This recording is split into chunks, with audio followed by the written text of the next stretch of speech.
अस्सलाम वालेकुम, आप देख रहे हैं खरा सच। मेरा नाम मुबशर लुकमान है।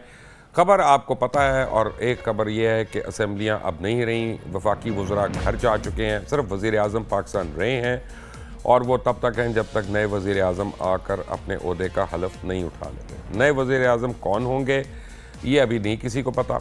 हर एक अपनी अपने अकल के मुताबिक, अपनी अपनी सोर्सेज के मुताबिक चह में गोइयाँ कर रहा है। बहुत से लोग जो हैं, बहुत से नाम जो है मार्केट में फ़्लोट करते जा रहे हैं। ख़ासतौर व्हाट्सएप ग्रुप्स जो हैं इस बारी निगरान वज़ीर आज़म के नाम के लिए बहुत ही एक्टिव हैं। और अब लग ये रहा है कि कुछ लोगों के रिश्तेदार भी आना शुरू हो गए हैं, कुछ लोगों ने अचकनें भी सिलवाना शुरू कर दी हैं। सबको अपनी अपनी जगह यकीन है, लेकिन मुझे ज़रा मुश्किल लगता है। जैसे मैं आपको एक एग्ज़ाम्पल दे देता हूँ पहले, कि मुझे बहुत लोग कहते हैं कि इस्हाक़ डार साहब वज़ीर आज़म हो रहे हैं क्योंकि मियाँ नवाज़ शरीफ साहब जो हैं वो बिल्कुल बज़िद हैं कि उनको होना है। बड़ी अच्छी बात है, बड़े अच्छे आदमी हैं, लेकिन सियासी आदमी हैं और उनका एक जमात से और एक सियासी लीडर से बहुत करीबी ताल्लुक़ है और रिश्तेदारी है। तो ऐसे में वो जितना मर्ज़ी फेयर हों, जो भी इलेक्शंस होंगे उनके रिज़ल्ट्स जो हैं उनके ऊपर एक हमेशा सारी उम्र के लिए सवालिया निशान रहेगा। तो मेरी किताब में इस्हाक़ डार साहब मुश्किल है। आज दूसरा नाम जो अब सबके आगे चल रहा है, जलील अब्बास साहब का चल रहा था, तो मैंने कल भी आपको ये बताया था कि मुझे उनका मुश्किल लगता है। काबीना में मुझे वो नज़र आ सकते हैं, लेकिन यह है कि मुझे वो मुश्किल लगता है। एक वो भी यूसुफ रज़ा गिलानी के करीबी रिश्तेदार हैं, तो ये एक बड़ी कंडीशन है केयर टेकर के लिए कि वो उसके करीबी रिश्तेदार जो हैं इलेक्शंस कंटेस्ट ना कर रहे हों। आप देखें कि KPK के वज़ीर आला ने कुछ दिन पहले अपने एक दो वज़ीरों को तंबीह की थी, वो फिर भी कैंपेनिंग कर रहे थे, तो आज उन्होंने सबसे इस्तीफ़े मांग लिए हैं। 19 वज़रा के इस्तीफ़े उनको मिल गए हैं। कुछ वज़रा जो KPK के अंदर नहीं थे, इस पेशावर में नहीं थे, वो कल सुबह को जाकर अपने इस्तीफ़े देंगे और गालिबन कल या परसों वो अपनी नई काबीना का ऐलान कर देंगे, क्योंकि सारी काबीना के ऊपर एक सवालिया निशान था। और इलेक्शन कमीशन ने इस ज़िमन में उनके लिए एक ख़त भी जारी किया था और कहा था कि कोई भी किसी की कैंपेन में एक्टिव नज़र नहीं आ सकता और कोई किसी का रिश्तेदार ना हो। तो बहरहाल इसलिए काफ़ी नाम जो हैं इसमें से वो निकल जाते हैं। सादिक संजरानी साहब इस वक्त बड़े एक्टिव हैं। अभी से तकरीबन आधा घंटा पहले सादिक संजरानी साहब बगैर बताए चले गए मौलाना फजल रहमान साहब के घर, और मौलाना फजल रहमान के घर जाकर उन्होंने वहाँ पे जो मेरी सोर्सेज हैं उन्होंने मुझे बताया कि उन्होंने वहाँ पे उनकी सपोर्ट सोलिसिट करने की कोशिश की है। और मुझे जो खबर आई है वो ये है कि मौलाना फजल रहमान ने हाथ उठा लिए। उन्होंने कहा कि जी बड़ी अच्छी बात होगी अगर हमारे सूबे से, बलूचिस्तान से कोई वज़ीर आज़म बनता है, लेकिन संजरानी साहब आपको एक तो यानी इस्तीफ़ा देना पड़ेगा बतौर चेयरमैन सेनेट के। आप निगरान वज़ीर आज़म नहीं हो सकते। दूसरा, अपनी कुर्सी बचाने की कोशिश करें। आपकी अपनी चेयरमैनी की जो कुर्सी है ना, उसके ऊपर भी एक सवालिया निशान है, और आपके जो ताल्लुकात और आपकी जो दोस्तियां हैं वो भी लोगों की नज़रों में है। तो संजरानी साहब जो है इस वक्त जो है कम अज़ कम पिछले आधे घंटे के बाद, 9:30 बजे के बाद, वो भी ज़रा बुझे बुझे दिल से फिर रहे हैं। किसके सर पे ये हुमा बैठेगा, कौन होगा पाकिस्तान का अगला निगरान वज़ीर आज़म, और क्यों ये इतना अहम है कि हमें पता हो कि वज़ीर आज़म कौन आ रहा है, उसकी काबीना में कौन कौन मुतवक्किल लोग हैं। क्यों? क्योंकि अब हर एक को ये उम्मीद है कि ये टेन्योर जो है यूजुअल टेन्योर से लंबा होगा। ये 2 महीने का, 2.5 महीने का, 3 महीने का नहीं होगा, ये उससे लंबा होगा। कितना लंबा होगा दैट टाइम विल टेल। 2 बड़े सीनियर लोग मुझे आज ज्वाइन कर रहे हैं, जो वज़ीर भी रह चुके हैं, मुशीर भी रह चुके हैं, गवर्नर भी रह चुके हैं। मुझे ज्वाइन किया जनाब रफ़ीक रजवाना साहब ने, साबिक गवर्नर पंजाब है, और सलीम मांडवीवाला साहब किसी तारुफ के मोहताज नहीं, वो भी मेरे साथ हैं। आप दोनों हजरात का बहुत बहुत शुक्रिया। लैया जी। रफ़ीक साहब, मुझे तो नहीं लगता डार साहब बन सकते हैं। आप लोग क्यों इतनी कोशिश कर रहे हैं? मैं तो आपके स्टूडियो में आके मुझे खबर का पता चला, कोशिश तो दूर की बात है। उनके तो घर वाले आ गए हैं लंदन से। उनका ख्याल है कि ओथ है 16 तारीख को, तो कपड़े शपड़े डिज़ाइनर्स को दे रहे हैं। You must be the best knowing person. मुझे तो नहीं, मैं डार साहब को वैसे भी जानता हूँ, मेरे उनसे दोस्ती भी है, शनासाई भी मेरा है। ख्याल है ये, मेरे ख्याल के मुताबिक इस सिचुएशन में ये एक खबर ही हो सकती है, as far as I can analyse this situation. Important नहीं है। इम्पॉर्टेंट इन द सेंस के मेरा ख्याल है बात इस तरह बनेगी नहीं क्योंकि ये तो फिर शुरू से ही इख्तलाफ का शिकार हो जाएंगे। और मेरी इतला के मुताबिक hailing from the same party कोई ऐसी कंसिडरेशन ज़ेर गौर नहीं है। आपकी अभी कोई ताज़ा खबर है तो आई कांट से एनीथिंग। मियाँ साहब बड़े एक्टिव हैं, मियाँ साहब जो है ना बड़े वो कोशिश कर रहे हैं किसी तरह के हो जाए, और राब्ते भी शुरू हो गए राजा रियाज वगैरह से उनके। फिर आपको ज़्यादा खबर है तो इस पर आप ही तबसरा कर दें तो बेहतर है। नहीं मैं क्या कह सकता हूँ जी। आपकी पार्टी में कोई और है जो हो सकता है? I don't think ji, party की जब आप बात करते हैं तो पार्टी में कैसे होगा? तो भी शायद खाकान साहब का भी नाम निकाल दें। ही should be a non political man. Non political, अगर पॉलिटिकल इन द सेंस के जो मौजूदा पार्टी है उनसे एफिलिएशन ना हो, उसको कोई अजीज़ पार्लियामेंट में ना हो, ख़ुद भी वो पार्टी से एफिलिएटेड ना हो, पुराने कोई सियासी शख्सियात हों जो अब उस नहीं देखे कई लोग तरीके से सियासत नहीं कर रहे। रफ़ीक रजवाना है, वो शायद अभी नहीं है, शायद डेफिनेटली नहीं है, डेफिनेटली नहीं है। हम उनको पार्टी के किसी ओहदे पे भी नहीं हमने देखा, और काफ़ी देर से हमने किसी जलसे जुलूस में नहीं देखा। इसका ये मतलब तो नहीं कि हम कहें कि आपका कोई ताल्लुक नहीं है PMLN से? मेरा है, मेरा बेटा पिछला इलेक्शन लड़ रहा है, now he is aspiring for the next election. माशाल्लाह। हाँ, तो इसलिए आपका ताल्लुक तो है, तो आप नहीं बिल्कुल बन है, सकते। बिल्कुल है। मैं बना या तो कहे ना, मैं ये लोगों को समझाने के लिए मैं बात हाँ, कर मैं नहीं बन सकता, बल्कि इस बात पे गुफ्तगू भी ज़रूरी नहीं है। सलीम मांडवाला साहब, बड़े यानी खुशी की बात है कि आप लोगों ने नाम दिए, लेकिन फैक्ट ऑफ द मैटर है कि असल नाम तो वही होना है जो राजा रियाज ने और मियाँ शहबाज शरीफ ने देना है। पीपल्स पार्टी, JUI, MQM, बाप, आप सारों की जो मर्जी ख्वाहिशात हों वो इतनी इम्पोर्टेंट नहीं है जितना इन दो अफराद की ख्वाहिश है। एक तो लुकमान साहब हमने कोई नाम ही नहीं दिया, नंबर 1। तो ये जलील अब्बास जिलानी का नहीं, देखें वो हमारा नाम नहीं है। हमसे पूछा गया है और हमने उस पे अपना व्यू दिया है, हमने नाम कोई नहीं दिया। नाम हमारी तरफ से कोई आया ही नहीं। और जो रफीक साहब कह रहे हैं, रिजवाना साहब, वो बिल्कुल सही कह रहे हैं कि कोई पॉलिटिकल एफिलिएटेड, कोई पॉलिटिकल आदमी केयर टेकर PM नहीं बनेगा, चाहे आप जो कुछ कर लें।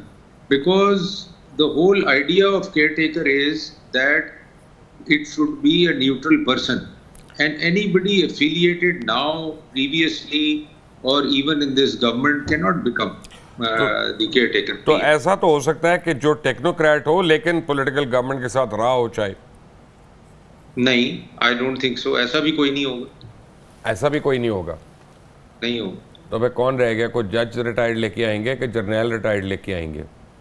नहीं, देखें, द पॉइंट इज के जलील साहब का जब नाम आया और हमने उसको अपोज नहीं किया, वो इसलिए आया कि because he is not affiliated to anybody, he has been foreign secretary, he has been ambassador, इसलिए हमने उनके नाम को अपोज नहीं किया। अगर कोई भी न्यूट्रल नाम आएगा जिसकी कोई पॉलिटिकल एफिलिएशंस नहीं है, we will not oppose it. Why should we oppose it? एक न्यूट्रल नाम आपको मैं दे देता हूँ, आप मुझे बताएं। यहाँ पे गट रिएक्शन, पार्टी का नहीं, आपका गट रिएक्शन, मोहम्मद मियां सुमरू।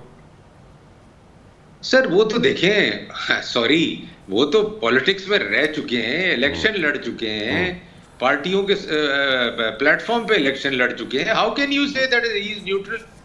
सवाल ही पैदा नहीं होता। सो न्यूट्रल इसका मतलब है कि ये बड़ा मुश्किल काम है।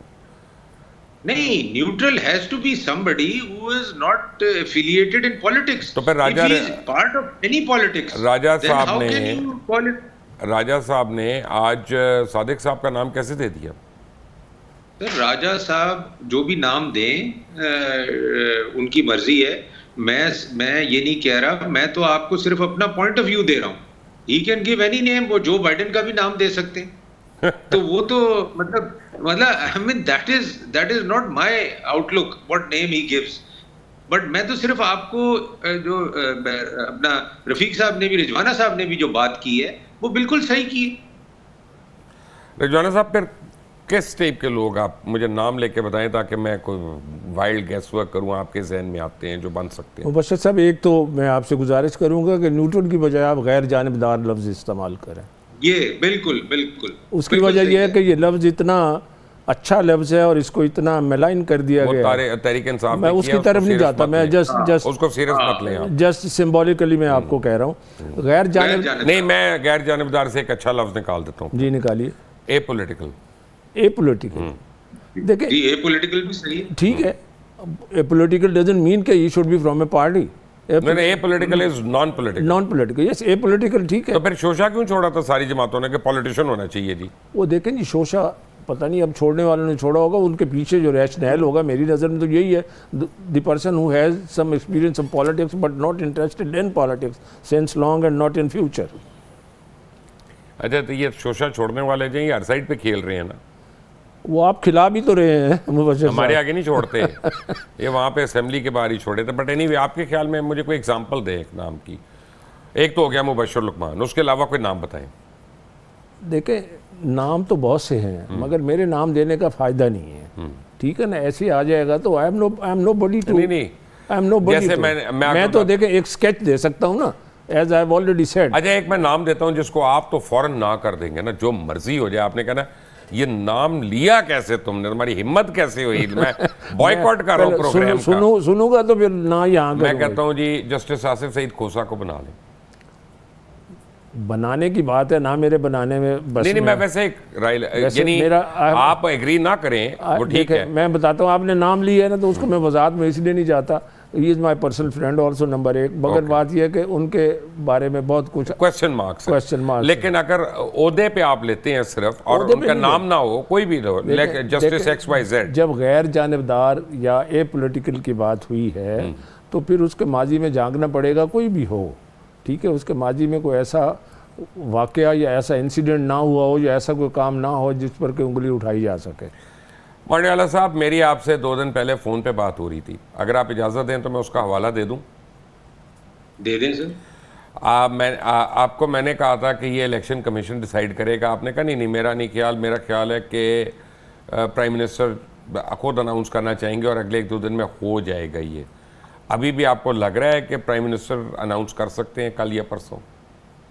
जी मुझे अभी भी लग रहा है कि जी वो अनाउंस करेंगे। हो जाएगा। तो फिर आप भी कन्विंस्ड हैं इस पर रिजवाना साहब? इसकी वजह मैं बताता हूँ कि वर्किंग रिलेशनशिप इतनी अच्छी है कि इस पर कंसेंसस हो जाएगा। ये किसकी? अपोजिशन की भी और इत्तेहादी जमातों की। वो तो 2 दिन उन्होंने मिलने से इनकार कर दिया आपको। नहीं ना, मिलने से मसरूफियत थी उनकी। क्या मसरूफियत? आखिरी दिन थी, एक प्राइम मिनिस्टर है, he is out going prime minister, उनकी ओवर कमिटमेंट है। मैं एक और बात करता हूँ आपको, आपने बात की इलेक्शन कमीशन की, इससे पहले मैं एक चैनल पे था, मैंने कहा अगर Imran Khan leader of the opposition है तो इलेक्शन कमीशन में ज़रूर जाता ही है, ठीक है। मगर मैं ये भी कह रहा था कि it was in the larger interest of the country कि इस वक्त leader of the opposition Imran Khan parliament में बैठे होते अदम एतमाद के बाद, आज वो पछतावे ना होते, आज वो बगैर किसी इस्तीफे ना दिलवाए जाते, उनको असम्बली ना तोड़ी जाती। इस्तीफे देने की बात नहीं कर रहा, असम्बली तोड़ने की बात नहीं कर रहा, ना दिलवाए जाते, ना असम्बलियाँ तोड़ी जाती। अच्छा, एक चीज़ देखते हैं टीवी पे ज़रा, जी देखिए। देखिएगा, एक आपको मैं देखता हूँ, बॉडी लैंग्वेज ज़रा चेक करें यहाँ पे दोनों साहिबान की, ये कैसी लग रही है आपको? ठीक है ना, ये तो लग रहा है बरसों के बाद मिले हैं और बहुत ही फॉर्मल और बहुत ही कॉशियस। वो कह रहे कर लो जो करना है, होना वही है जो मैं कह रहा हूँ, ये कह रहे राजा साहब, मुझे तो लग रहा है, पता नहीं कहा क्या उन्होंने। नहीं, बात ये कि आज ये मुलाकात है, it's for a specific purpose, तो definitely this is one of the most important purpose during all this tenure, जब वो लीडर ऑफ द अपोजिशन रहे राजा साहब और मियाँ साहब वज़ीर आज़म रहे। आज की जो मुलाकात है उसके पीछे एक बहुत बड़ा मकसद है। आज की मुलाकात जो है उसके पीछे कौम का इंतज़ार है, पॉलिटिकल पार्टीज़ को इंतज़ार है, आप लोगों को इंतज़ार है, मीडिया में खबरें चल रही हैं, तो डेफिनेटली बॉडी लैंग्वेज पुरानी नहीं हो सकती, आज डेफिनेटली चेंज होगी। मांडेवाला साहब, इतना टाइम क्यों लग रहा है इस मुशावरत में? ये तो पता था, पहले का पता था, तो पहले भी इस पे 2 महीने पहले से मुशावरत शुरू हो सकती थी, लीडर ऑफ द अपोजिशन का कॉन्फिडेंस लिया जा सकता था, बहुत कुछ किया जा सकता था। बशीर साहब देखें, ये आप कब भी निकाल लेना, जब भी केयर टेकर गवर्नमेंट आई है ये ऐसे ही होता है, ये हमेशा लास्ट मिनट पे ही जाके ये चीज़ें डिसाइड होती हैं। ये एडवांस में आप ये चीज़ें कर ही नहीं पाते। एक तो आप अब लास्ट डे तक अपने इश्यूज़ में इन्वॉल्व रहते हैं, पार्लियामेंट थे, आपने देखा होगा how busy the parliament was for the last 2-3 weeks. तो ये तो एजेंडा पे ही नहीं होता आपके कि हमने ये डिसीजन करना है, और ये कोई ऐसा डिसीजन नहीं होता कि which is important to the the whole system. It is something that you have to do, and whatever good name comes finally and consensus comes, you take a decision. Everybody knows that this is a interim arrangement and this has to be done in the best of knowledge of everyone. तो इसमें कोई ऐसा नहीं है कि जी 1 महीने पहले decide हो जाए या कोई पहले से इनकी तैयारी नहीं है, ये इसमें कभी भी ऐसे नहीं हुआ। आप लोग इलेक्शंस में ताखीर क्यों चाहते हैं? मैं थोड़ा सा ऐड कर दूं जो आपने जो हम बिल्कुल नहीं चाहते। मैं रफीक साहब को पूछ रहा था, सॉरी। मैं मुबशर साहब, आप जो अभी हमारे दोस्त मांडवीवाला साहब से बात कर रहे थे, ये बात कि आपने ताख़ीर क्यों ताख़ीर हो रही है इस कंसल्टेशन में। देखिए, लैंग्वेज में एक कॉज ऑफ एक्शन कहते हैं कि आपको कॉज कब पैदा हुआ। मेरी नज़र में इस कंसल्टेशन का प्रोसेस जो है, the day the assembly is dissolved after signature of the president, from that day onward ये प्रोसेस शुरू होना चाहिए, अदरवाइज उससे पहले ये प्रोसेस शुरू होना भी गलत है। 13 इत्तेहादी भी कभी एक साथ नहीं थे, वो ना वो भी तो एक अनयूजुअल बात है। मैं कॉन्स्टिट्यूशनल बात कर रहा हूँ कि आज असेंबली डिज़ोल्व हुई है, आज से अगला प्रोसेस चलेगा, उसके बाद अगले प्रोसेस के बाद नहीं हुआ तो पार्लिमानी committee, then to the election commission, तो टाइम दिया हुआ है। तो अब इतनी जो हाइप क्रिएट हो गया है, constitution has taken care of this situation कि ये ना हुआ तो फिर ये होगा, ये ना हुआ तो फिर ये होगा। तो मुझे नहीं पता चलता कि ये आप समझते हैं कि दोनों में इत्तेफाक हो जाएगा किसी नाम पे? मेरा ख्याल है हो जाएगा, इनकी वर्किंग रिलेशन ठीक रहेगी, कोई ऐसी अपोजिशन और उसके जो रूलिंग पार्टी को ऐसे इख्तलाफ। नामों की बात हो रही है, वर्किंग तो सबके साथ अच्छी होती है। नाम भी देखिए, नाम भी जो है ना, मेरा ख्याल है ठीक हो जाएगा इंशाल्लाह। अभी भी यकीन नहीं है आपको? नहीं, इंशाल्लाह से मुराद ये अल्लाह की इमदाद के साथ होना है ना, मुल्क के इंटरेस्ट है इसमें। राजा साहब अब रात को फिर इस्तिखारा करेंगे और कल दूसरा नाम लाएंगे, क्या होगा? मैं उनसे फ़ोन करके कल बताऊँगा। ये मुझे बताइएगा कि नामों की एक लिमिट है, 3 नाम दे सकते हैं, या वो 1 देंगे या वो 3 देंगे। आपके ख्याल में कल वो दूसरा नाम देंगे और तीसरा के कल इसी नाम पे इंसिस्ट करेंगे? मेरा ख्याल है जी, जब तक गेम अपने हाथ में रखेंगे दे विल बी कंफर्टेबल। जब अपने हाथ से निकाल के पार्लिमानी पार्टी में देंगे, पार्लिमानी कमेटी में देंगे, उनके हाथ से निकल जाएगा। वो क्यों? क्योंकि लीडर ऑफ द अपोजिशन और prime minister they are 2 persons. Consultation के बाद आपस में फ़ैसला करना आसान है। ज़्यादा बंदों में जाएंगे फिर मसला होगा, अगर वहाँ से इलेक्शन कमीशन में जाएगा फिर मसला होगा। ठीक है जी, तो मैं आई होप सो कि इंशाल्लाह प्राइम मिनिस्टर और लीडर ऑफ द अपोजिशन में इलेक्शन कमीशन तो इन्नी मिनी माइना मोह करके निकाल देगा एक नाम। उन्होंने तो निकालना उनकी ड्यूटी है, कॉन्स्टिट्यूशनल ऑब्लिगेशन है उन पर। मगर मैं ये समझता हूँ इन दोनों में जो है कंसेंसस हो जाएगा। शहबाज शरीफ साहब की अपनी एक डिस्कशन की पावर है, राजा साहब अपनी बात करेंगे, तो आपस में इंशाल्लाह कंसेंसस करके ये नाम 2 दिन में आ जाएगा। सलीम साहब, मेरी इतला ये है कि सिंध के वज़ीर आला जो है वो मुमताज़ शाह का नाम आ रहा है वहाँ पे, आप इसको डिनाई करेंगे या कंफर्म करेंगे? नहीं सर, बिल्कुल उनका नाम है, सिंध के वज़ीर आला के भी लोग नाम हैं, और मेरा ख्याल है वो भी 11 तारीख के बाद आफ्टर द डिसोल्यूशन, जैसे रफीक साहब ने कहा है, इट विल ऑल्सो स्टार्ट। लेकिन he is the strongest candidate. नहीं, he is not the strongest, you can't say that, there are others also. तो मेरा कहने का मतलब ये है कि वहां भी आप इसी तरह देखेंगे, कंक्लूजन हो जाएगा। क्या ये सही है कि फैसल वाडा का भी नाम किसी स्टेज पे कंसिडर हो रहा है सीएम शिप के लिए? सर, मुझे अभी तक फैसल से मेरी बात नहीं हुई इसके ऊपर, बट मुझे इसका पता नहीं। आपने को अगर पता नहीं तो इसका मतलब है कि नहीं हो रहा, क्योंकि आप तो चेयरमैन के करीब हैं। सर, चेयरमैन के मैं ज़रूर करीब हूँ, बट इसका ये मतलब नहीं है कि मुझे सारे नाम पता हो जो कंसिडर हो रहे हैं, क्योंकि आप प्राइम मिनिस्टर के लिए भी देखें ना कि कैसे कैसे नाम आए हैं जिसका हमें पता ही नहीं है। हमें आपके चेयरमैन ने अभी 3 दिन पहले तकरीर की पार्लियामेंट में जी, और उन्होंने प्राइम मिनिस्टर और अपने वालिद दोनों को एक साथ तलवार की नोक के आगे खड़ा कर दिया। बेसिकली उनके कहने का मतलब यह था कि आप लोगों ने इस मुल्क को क्या दिया, उसका कुछ जवाब है? नहीं सर, मेरा ख्याल है कि उन्होंने ऐसी बात तो मेरे पॉइंट ऑफ व्यू से नहीं की। उन्होंने बेसिकली ये कहा कि हमें जो भी नॉर्म्स हैं डेमोक्रेसी के, उसको सपोर्ट करना चाहिए और उसको फॉलो करना चाहिए, जो कि आई थिंक एक पॉइंट ऑफ व्यू था। मैं नहीं एग्री और करता। उसमें एवरीबडी हैज मेरा यह ख्याल है रजवाना साहब, उनका कहना था कि आप लोग इस्टेब्लिशमेंट के इशारों पे ही सियासत करते रहे हैं और अब यूथ हमें ट्रस्ट ही नहीं करती। मैंने वो उनकी तकरीर सुनी नहीं है। बकौल आपके जो कुछ आप कह रहे हैं, एक स्टेज होती है पार्लियामेंट, नेशनल असम्बली कल अपनी मुद्दत पूरी कर रही थी। It's a good sign, good omen के जी वो अपनी मियाद पूरी करके जा रही है, ठीक है जी। उस वक्त कुछ ना कुछ ऐसी बातें भी तकरीर में करनी होती है फॉर द पीपल्स कंजम्पशन, लोगों को भी मैसेज देना होता है।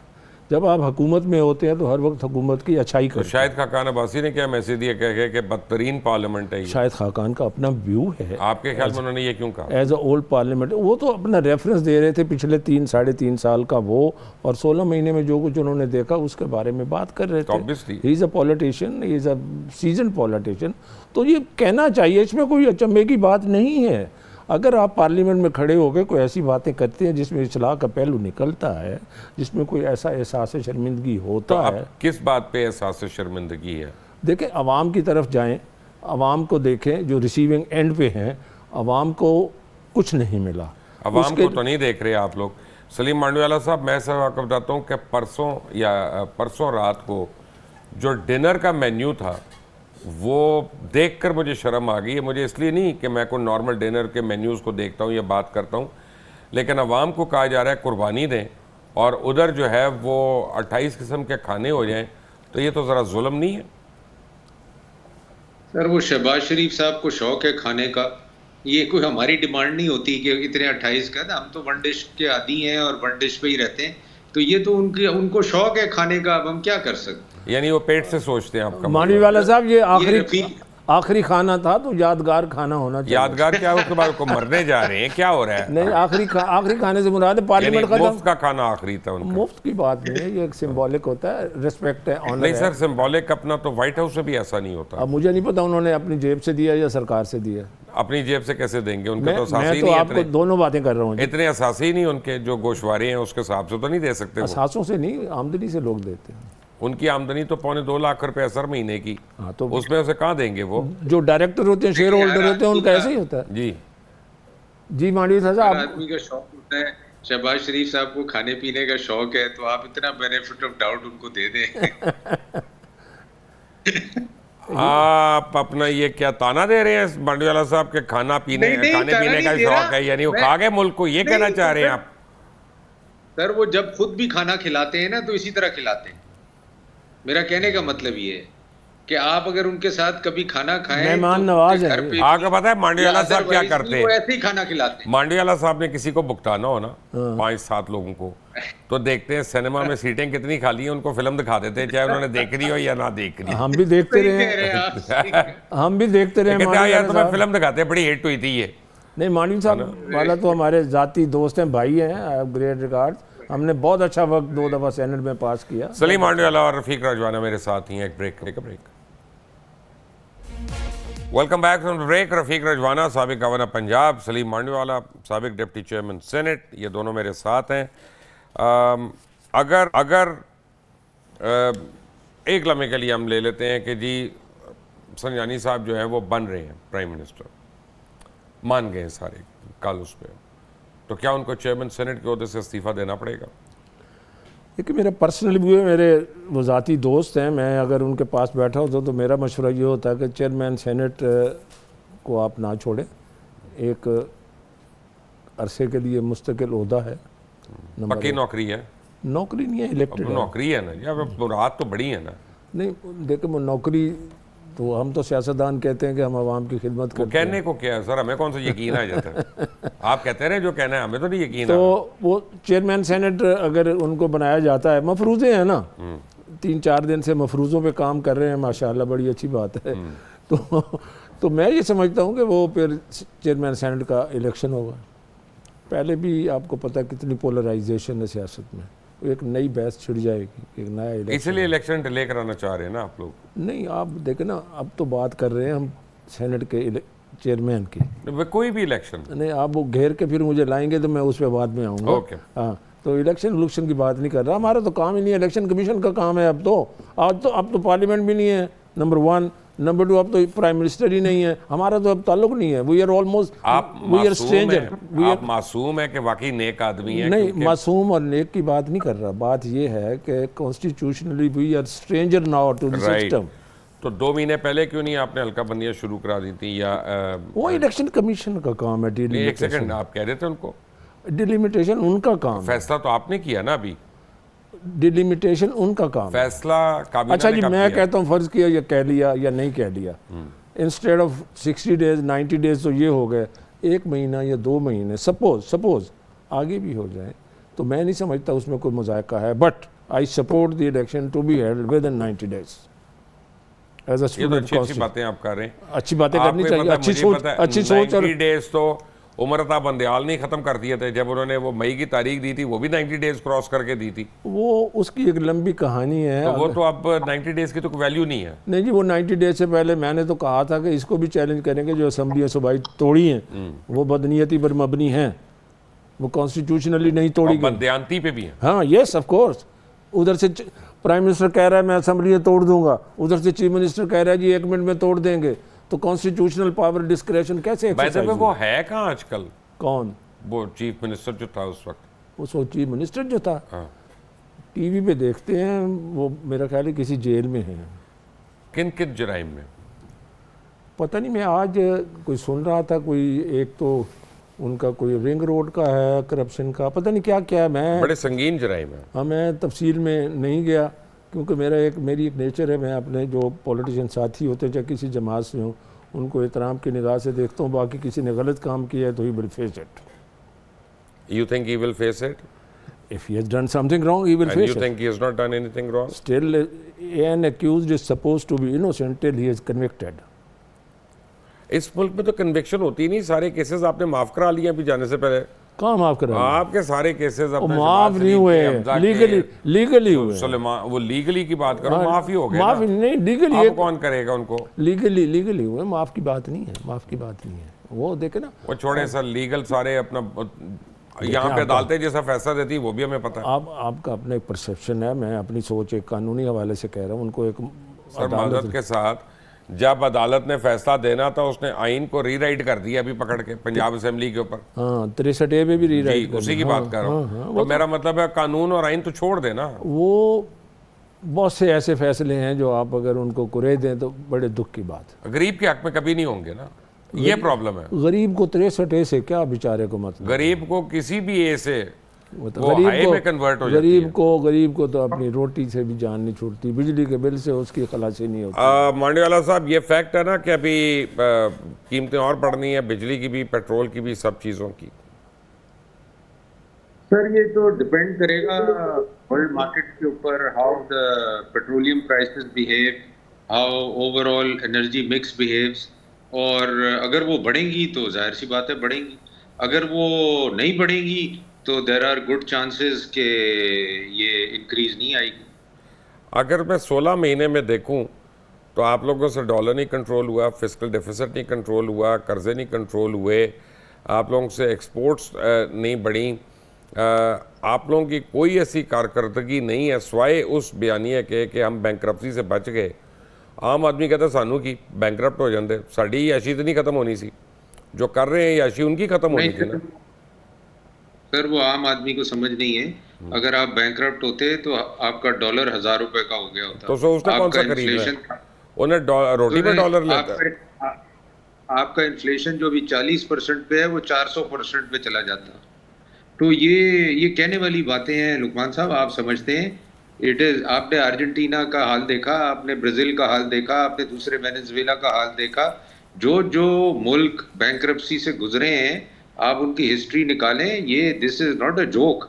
ये कह देना कि जी गरीब को क्या फर्क पड़ेगा, सबसे ज्यादा गरीब को पड़ेगा, अमीर को तो कोई फर्क नहीं पड़ रहा।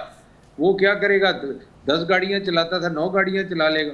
तो अमीर को तो देखें, that is he has many options, he has many avenues. तो ये जितने इस किस्म की बातें होती है ना, ये सारे इफेक्ट गरीब पे आते हैं, ये और किसी पे नहीं आते। और ये कहना कि जी गरीब को फर्क नहीं पड़ेगा, 100% गरीब को फर्क पड़ेगा, मिडिल क्लास को फर्क पड़ेगा। तो ये कहना, और मैं आपको बताऊं कि ये डिफॉल्ट में बचाने में बिलावल साहब का, प्राइम मिनिस्टर का, इन्होंने आउट ऑफ द वे जाके, आपने कभी पिछली दफा पहले कभी आपने सुना कि फॉरेन मिनिस्टर और प्राइम मिनिस्टर आईएमएफ से बात कर रहे हैं? कभी नहीं हुआ ऐसे। तो इस दफा ये जो जहां where the credit is due, we have to give the credit. और राजा रियाज का भी तो क्रेडिट मान ले, उनका भी रोल है, उसके बगैर तो हो ही नहीं सकता कुछ। किसका रोल? यही तो उनको दुख है राजा रियाज को कि उनका रोल ही कोई नहीं मानता। यहाँ पे उनको रोल दिया आप लोगों ने। नहीं सर, उनका रोल बहुत जबरदस्त है, leader of opposition and he handled it very well.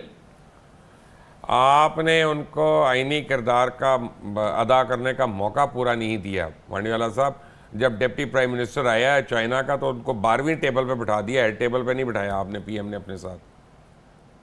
Sir अब वो तो आपको पता है बिठाने वाले कौन होते हैं, वो पीएम थोड़ी होता है, वो तो स्टाफ होता है। कई दफा हमारे साथ भी ऐसे हो जाता था कि हमें कहाँ बिठा देते थे, बाद में उनको रियलाइज होता था, वो भागते आते थे, कहते यार आपको गलत बिठा दिया, आप आगे आ जाएं, आप यहाँ बैठ जाएं। तो ये चीजें तो होती रहती हैं, इनको इतना सीरियसली नहीं लेना चाहिए। वो लीडर ऑफ द ऑपोजिशन ने लिया हुआ सीरियसली, दिल पे लगाई हुई है। रजवाना नहीं, साहब, वो जरूर उसको पॉइंट आउट करें कि ये गलत हुआ है, मेरी जो पोजीशन है अकॉर्डिंग टू दैट मुझे बिठाना चाहिए। He is right if he has raise that issue, उसमें तो कोई खराबी नहीं है। मगर you know these things are not managed by prime minister, these things are not managed by who is the hosting. वो तो नीचे का स्टाफ करता है, और आपको पता है वो स्टाफ मेनी अ टाइम्स इस टाइप के ब्लंडर्स कर जाता है। रजवाना साहब, नून लीग ने यकीन दहानी दिलाई थी तो राजा साहब ने छोड़ दिया पीटीआई को। यकीन दहानी किस बात की? उनको टिकट की उस वक्त। अच्छा। अब बाद में पता चला उनको उनके किसी साथी को टिकट ही नहीं मिल रहा। देखिए, जब मेरी इतला के मुताबिक अभी टिकटों की स्टेज ही नहीं आई है, उससे अभी नहीं आई ना। हाँ। उस वक्त की, उस वक्त होगा तो बात खुल जाएगी। उस वक्त तो आपने वादा किया ना, जब हुकूमत घर भेजनी थी तो उस वक्त तो स्टेज थी ना। तो उस वक्त बात खुल जाएगी। आपके ख्याल में मिलेगा उनको? वो अप्लाई करेंगे और तो। उनके जितने साथी थे, नहीं उनको अप्लाई की जरूरत ही नहीं है, आपने तो देना है वैसे ही उनको। देखिए, हमारा पार्टी, हर पार्टी का सिस्टम। आपका ख्याल है 2 दिन मिले क्यों नहीं है पीएम को? 2 दिन कौन नहीं मिला जी? राजा रियाज तो टिकट मांग रहे थे। नहीं, वो दिखा रहे थे नहीं, कि मैं भी है। मैंने पहले एट द वेरी आउटसेट मैंने कहा कि prime minister might be busy. अगर ये बात सही है जो आपने कही, अगर वाली बात है, देखिए जिस चीज पे आपने अगर लगा दिया तो उसको सही गलत करने की बात ही रीजन नहीं। दे रहा हूँ, आप मुझे बताइएगा कि जायज़ है कि नाजायज़। कौन सी चीज? मैं वजह बताने लगा हूँ ना आपको। हाँ हाँ, प्राइम मिनिस्टर ने तो खुद कोशिश कर ली 2 दिन से उनको मुलाकात करने की। देखिए ऐसी चीजें which are not in my knowledge, तो उनको मैं क्यों कहूँ कि पूरे मुल्क के हर चैनल पे हेडलाइन चली। मांडीवाला साहब, आपने देखी थी वो? चैनल पे सारी खबरें सही क्यों नहीं चलती हैं? तरदीद कर देता वो मरियम औरंगजेब तो आज भी प्रेस क्लब में बैठी हुई थी, वहां पे करते थी तरतीब। बहरहाल मैं उनसे बात करूंगा, मुझे तो इसका मतलब वो आपने काम नहीं बताया कर रही थी अपना सही, उन्होंने अच्छा काम नहीं किया। उनसे जब उनको बुला लीजिए, जहाँ उनसे बात कर मत नहीं, उनको पता है जो सवाल मैंने पूछने हैं वो उनमें हिम्मत नहीं है उनके जवाब। She will never come. बड़ी यहाँ पे मैच्योर गुफ्तगू करती हैं। मुझे ये बताएं कि क्या तहरीक इंसाफ अभी भी खतरा है आप लोगों के लिए इलेक्शन में? देखिए जी, मैं एक पॉलिटिकल वर्कर, फील्ड का आदमी हूँ। I started my career in politics as a municipal councillor in 1979 और पहला इलेक्शन 85 में मैंने नॉन पार्टी बेस कर लड़ा था प्रोविंशियल असेंबली का। पाकिस्तान में आप किसी पार्टी को समझें कि उसका लीडर अगर जेल चला गया या उस पर मुकदमात हो गए और वो पार्टी वैनिश हो गई, it is impossible, number 1। Number 2, PTI का जो वोट बैंक है वो कम तो हो सकता है, ख़त्म नहीं हो सकता। ठीक है जी। और मेरी नज़र में तो ये है कि पीटीआई का वोट बैंक जो भी है, कुछ लोग तो बददिल हो जाएंगे कि एक लोग सोचते हैं कि जिस हुकूमत को निकाला है वो वापस नहीं आएगी। ठीक है ना। दूसरी बात ये होती है कि जी क्या इंटरेस्ट लेनी है, इनका तो कुछ बनना ही नहीं है। तीसरा वो वोटर होता है जो सारे बदले बैलेट के ऊपर ज़ोर से मोहर लगा के करता है। तो इसीलिए मैं ये समझता हूँ कि ये हमारा इलेक्शन होगा, कंटेस्ट होगा, it will be a good election. अल्लाह करे खैरियत से हो जाए, अमन अमान से हो जाए। आज भी प्राइम मिनिस्टर साहब कह रहे थे कि जिसकी हुकूमत आती है हम मिलकर काम तो ये इस्तेकाम पार्टी क्या बेचेगी इलेक्शन में? देखें जी, अभी तो उन्होंने अपना मंशूर बनाना है। सुना था कि 14 मंशूर कौन पढ़ता है इसमें? सुने ना, एक पॉलिटिकल पार्टी ने तो बनाना है ना, पढ़ने के लोगों के लिए नहीं होता वो मंशूर, लोगों के लिए मंशूर नहीं इलेक्शन होता। कमीशन के लिए। इलेक्शन कमीशन के लिए होता है, वो बनाना है उन्होंने अपने मजीद को वो तो काम आपका करना है। कॉपी करके दे देंगे, कोई नहीं। देखिए ये this question relates to the Istehkam party. तो मैं कह रहा हूँ आपके ख्याल में उनकी क्या कामयाबी होगी इसमें? उनके लिए देखें, उनका कोई सिवाय इलेक्टेबल्स के है, और इलेक्टेबल्स भी वो हैं जो खाली अपने वोटों से इलेक्टेबल आज होना बड़ा मुश्किल है।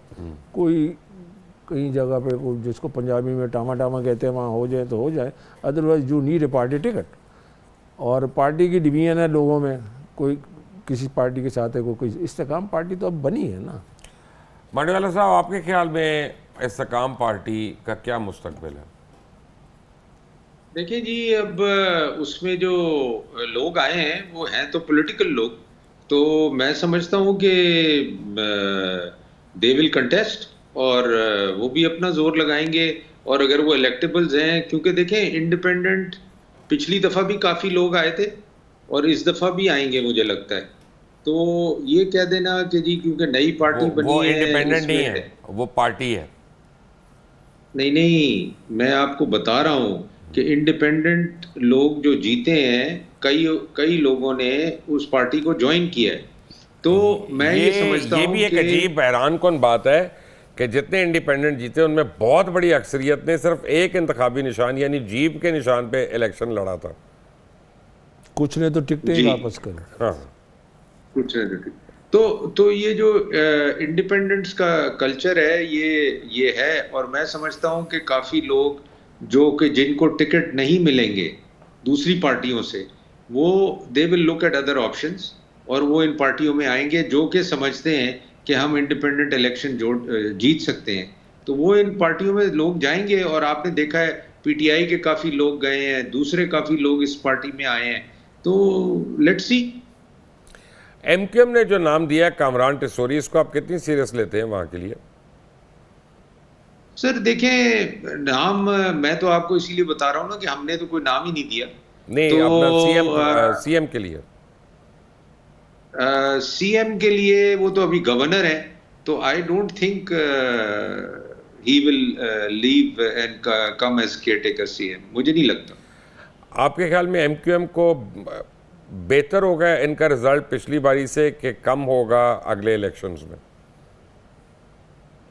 सर मैं कुछ नहीं कह सकता ऑन एमक्यूएम, क्योंकि अभी तक दे आर नॉट क्लियर कि इन्होंने इलेक्शन लड़ना कैसे है। ऑल टुगेदर सब ने मिलकर लड़ना है, अलग अलग लड़ना है? वो सब मिलकर लड़ेंगे, अपनी स्ट्रेटजी वो मिलकर लड़ेंगे। हाँ, वो अभी देखें सर, अभी इलेक्शन आएगा नजदीक तो पता चलेगा। ये लेट्स सी, क्योंकि इनका काफी अनप्रेडिक्टेबल है कि ये किस तरह इलेक्शन लड़ेंगे। तो आप इलेक्शन में उनसे ज़्यादा कॉशियस हैं कि जमात इस्लामी से?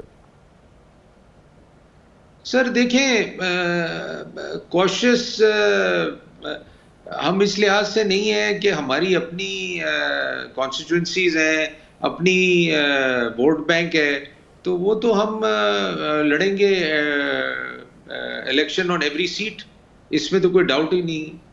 और पंजाब में क्या देख रहे हैं आप?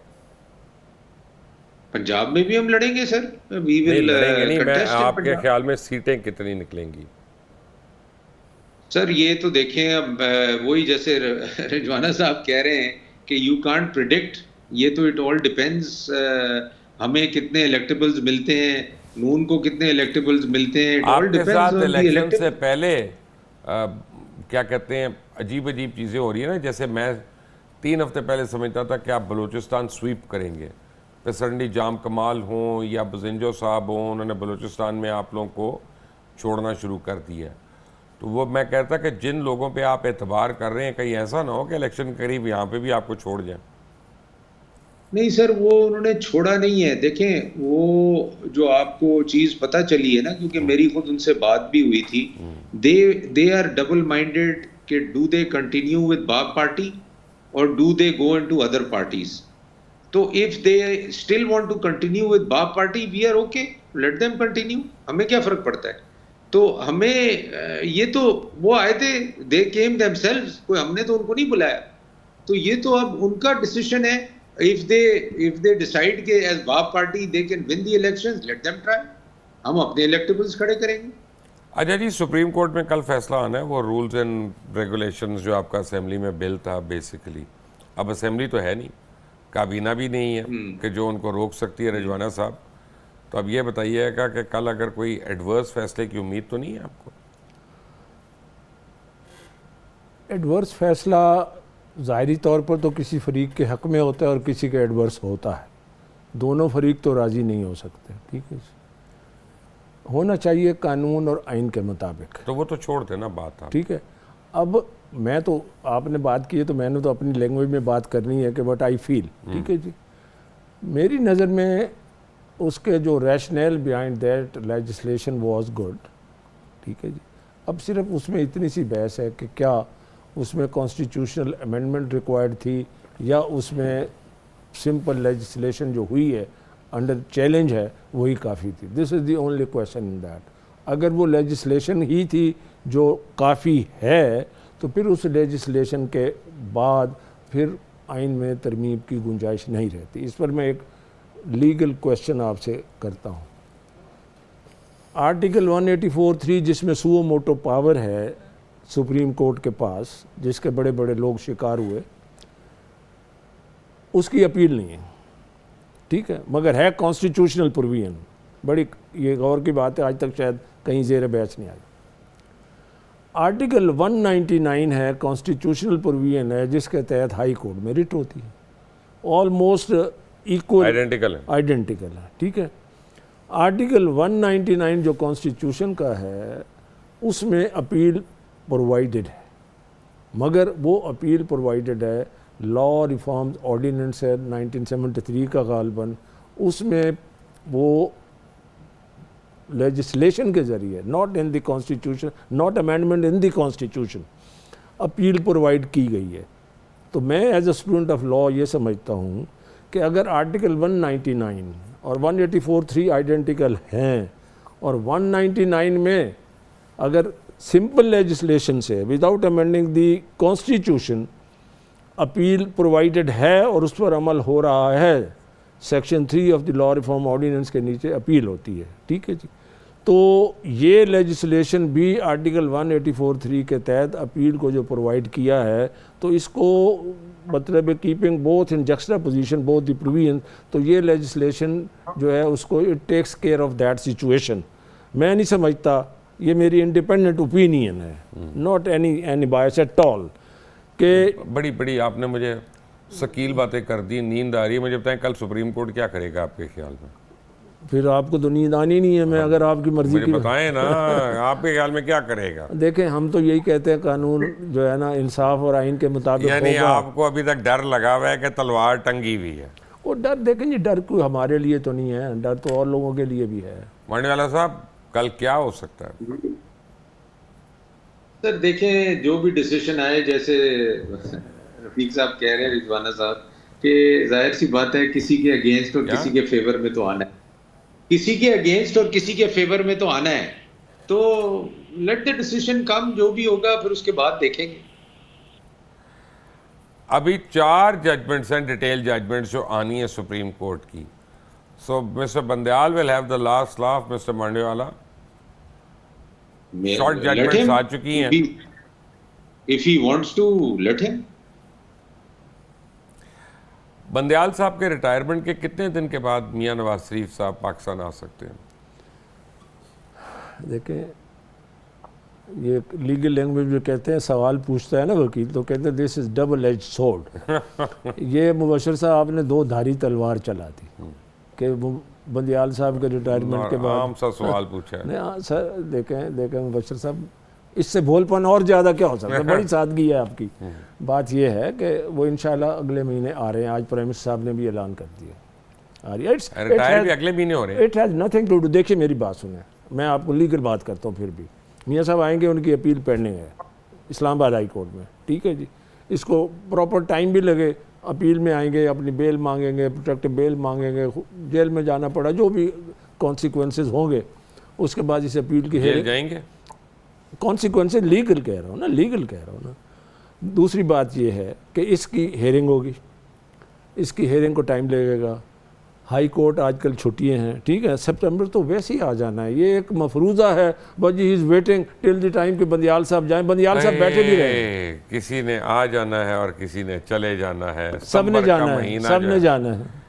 सितंबर का महीना जो है वो आजमाइश वाला महीना आ रहा है। ये कौम तो हमेशा आजमाइश में रही है। रफ़ीक रजवाना आपका बहुत बहुत शुक्रिया, सलीम मांडीवाला आपका भी बहुत बहुत शुक्रिया। कल का अहम है और सुप्रीम कोर्ट की जजमेंट जो है, हमने तो चंद मिनट उस पर बात की, लेकिन एक्चुअली बड़ी अहम है and that may be a turning point. कल क्या होता है इस मुल्क में, देखते रहें PNN, देखते रहें खरा सच। अंटिल द नेक्स्ट टाइम, अल्लाह हाफिज़।